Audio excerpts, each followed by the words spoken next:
Now we can go over an example and see how we can use these equations. The example 1 says a bird flies 200 meters due west, then it turns back and flies 300 meters due east. Answer the following questions. A. Find the total distance the bird has flown. B. What is the total displacement? C. If the bird takes 2.5 minutes to fly the first 200 meters and 4 minutes to fly the next 300 meters, find the average speed and the average velocity of the bird. Now let's go over one by one. The total distance. Okay, it says the bird flew 200 meters due west, and then it turns back and flies 300 meters due east. So the distance is 200 plus 300, which is 500 meters. Then the second question, what is the total displacement? Now we can go back, and here it's always useful to have a sketch like this to understand what the displacement is. We can see that here first it flew 300 meters. First it flew 200 meters west, then it flew 300 meters. So the difference or the total displacement is final position minus initial position.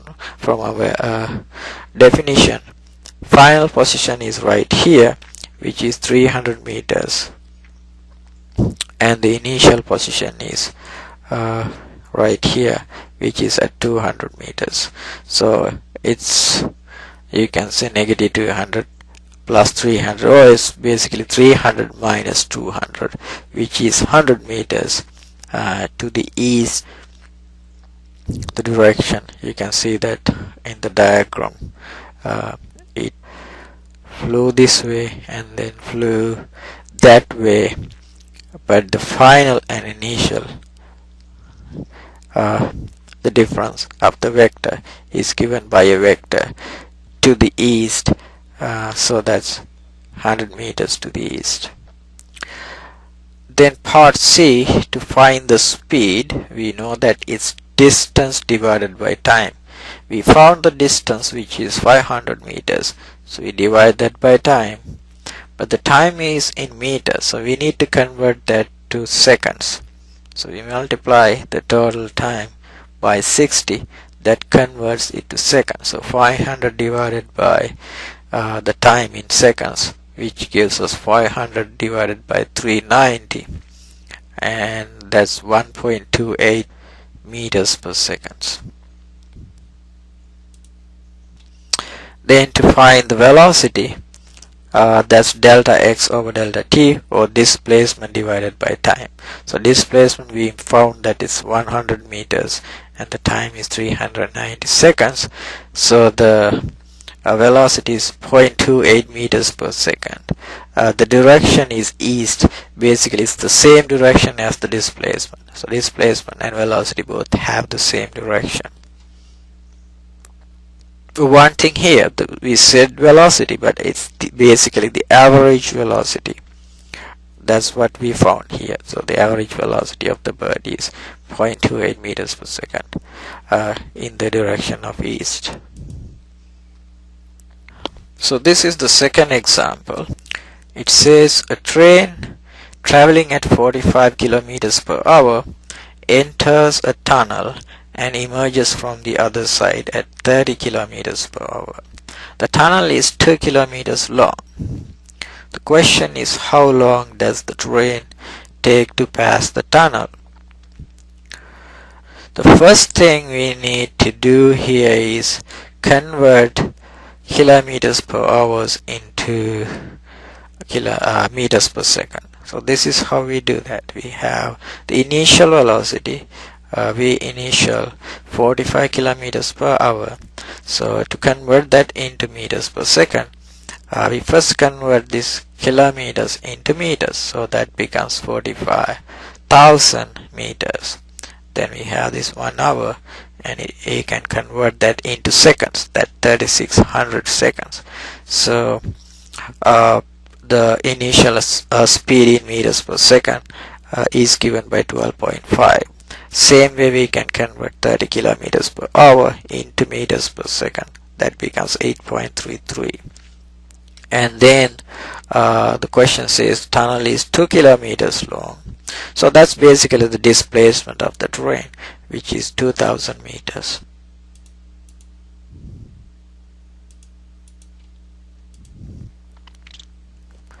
The question is to find how long does the train take to pass the tunnel. So that's T. The easiest way to find T is using this formula. There are other ways to find T as well. You can try different ways, but I chose this one. This way I thought it's easier.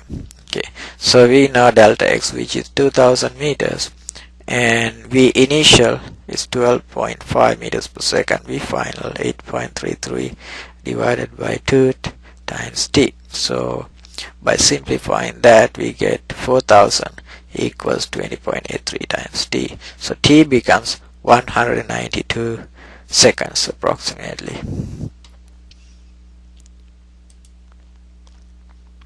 Example 3. This is a little bit different because this is related to a projectile.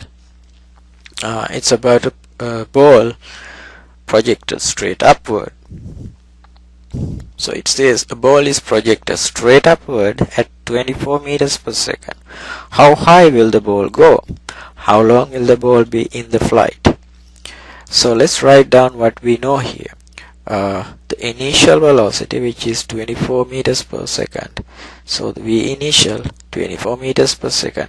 The question doesn't say anything else, but we know that the acceleration is g, or negative 9.8 meters per second squared. There is a negative sign here because acceleration is always pointed downward. So for any projectile motion, acceleration is negative 9.8 meters per second squared. And it's asking how long will the ball be in the flight and how high will the ball go. To find the answer to how high will the ball go, we know that at the highest point the velocity is 0. So we say we can use that. V final is 0 meters per second. So using the formula, V final squared equals V initial squared plus 2 times AX. V final is 0 and V initial is 24, so we have 24 squared here plus 2 times A equals negative 9.8 times X. So that becomes 24 squared divided by 2 times 9.8. So X, or the displacement, or in this case is the height, 24.4 meters. So the ball will go 24.4 meters.